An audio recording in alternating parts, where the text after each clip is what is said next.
जोंनि 9 नं बनरगाव बिटिसि बियाबनि सिङाव थानाय बनरगावनि जे मोनसे कमिउनिटि हल जोंहा बेवहाय दं। बेयाव बनरगाव ब्लक बिपिएफनि बानजायनायाव जोंनि बनरगाव प्राइमारि कमिटि सिंनि दरब्रै दरबा गामिनिफ्राय फ्राय 650निबो बारा माने इउपिपिएल हान्जानि मानसिफ्रा बिपिएफ दोलोआव जइन जाफैदों आरो बेवहाय गासैबो हारि माहारिनि माने रायजो राजाफोर दङ। बर'फोरजों लोगोसे जोंहा सुत्रधरफोर बिथांमोनबो दं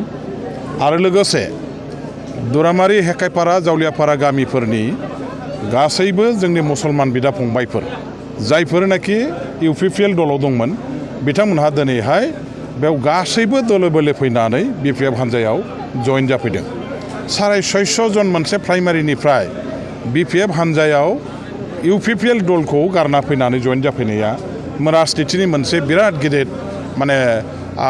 खहा जानाय बिरोधी दलनि थाखाय इउपिपिएल दलनि थाखाय बिराद गिदिर मोनसे खहा जानाय। मानो होनोबा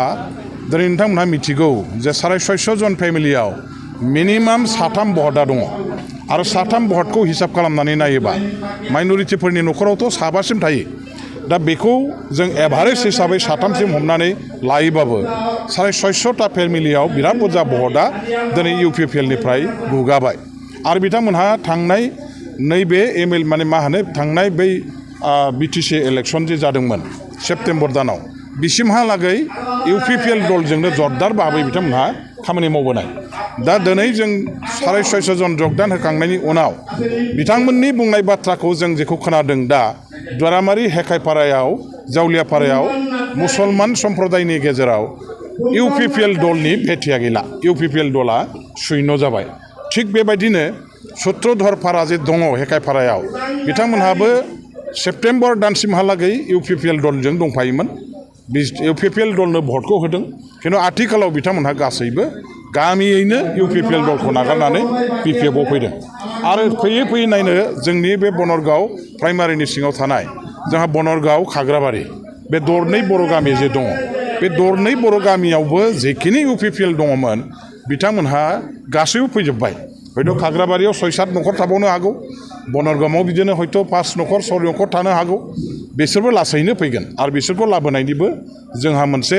माने सिन्था सरसाया दं बा बिथांमोनखौबो जोङो बरायगोन। जों खौसेयै थानानै राजनिति खालामगोन। जेसेबां बे ओनसोलाव थानाय इउपिपिएलजों लोगोसे गुबुन गुबुन दलनि मानसिफोर दं बिथांमोनहाबो इउपिपिएल दलखौ नागारनानै बिपिएफ दलाव हाबफैनायनि थाखाय जों अरायबो दरजाखौ खुला दोनदों। जोंनि मावथिफ्रा जोंनि दैदेनगिरिफ्रा बिथांमोनखौ बजबनानै एखेलगे खामानि मावनो थाखाय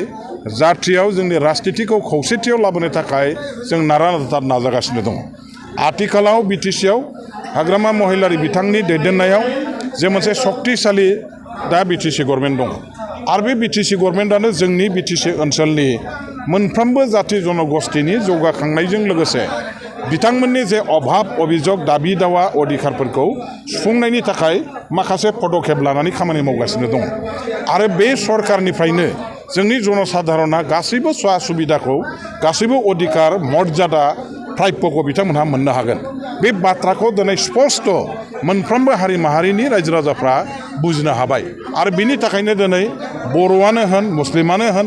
राजबंशियानो होन बेंगलियानो होन राभा आदिबासि नेपालि जेसेबां जाथि जनगोष्ठीनि मानसिफोर दं बिटिसिआवहाय जायफ्रा माने सोरबा इउपिपिएल खालामदों जायफ्रा माने दिनैहाय बिजेपि खालामदों बा कंग्रेस खालामदों बिथांमोनहा बैफोर दलाव थानानै जेबो लाब गैया। बैफोर दलफ्राव बिरोधी दलफ्राव थानानै जेबो मुलाम्फा जानाय नङा। नैबे बाथ्राखौ मोजाङै सिन्था खालामनो हानानै बुजिनानै बिपिएफ दलाव बयबो दलै बले सामिल जानायखौ जों सानफ्रामबो नुगासिनो दं आरो जेबायदि जाबाय थादों दा सारा जोंनि दतमा 2 नम्बर समस्ति एमएलए समस्ति जे दङ बेवहाय इउपिपिएल हान्जाया शून्य जानो थांगासिनो दङ। दरफा दरफा गामियाव साफा सानैबो थाबथाहैगोन ना थाबथाहैया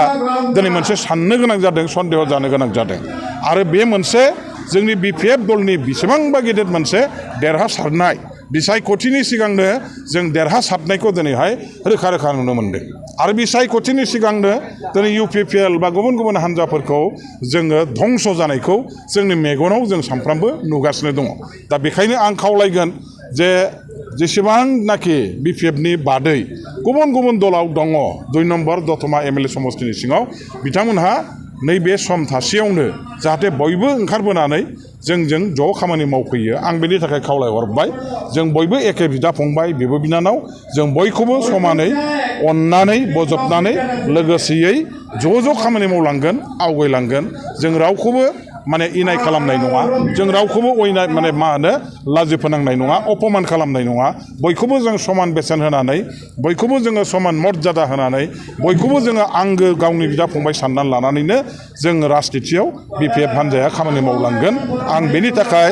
जोंनि उल्था हान्जायाव थानाय UPPL बा गुबुन गुबुन हान्जा बे हान्जाफ्राव थानाय मावथि दैदेनगिरि वार्कार बिथांमोनखौ खावलायहरबाय बिथांमोनहा जेबो गोनो गोथो उसुबिदा गोसोआव साननाय आख' फाख' गैयालासे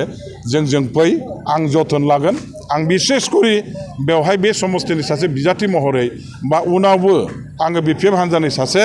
माने लेङाइ आफादगिरि हिसाबैबाबो बेसेबांखि दल गैया मानो बे दलफोरनिफ्राय फैनाय मावथि रायजो राजाफोरखौ गुवार गेबें गोथार गोसोजों आङो गोरबो बिखाजों बजबनानै बिथांमोनखौ अनसायगोन जोथोन लागोन आरो खामानि मावनो थाखाय खाबु होगोन सुजुग सुबिदाखौ होलांगोन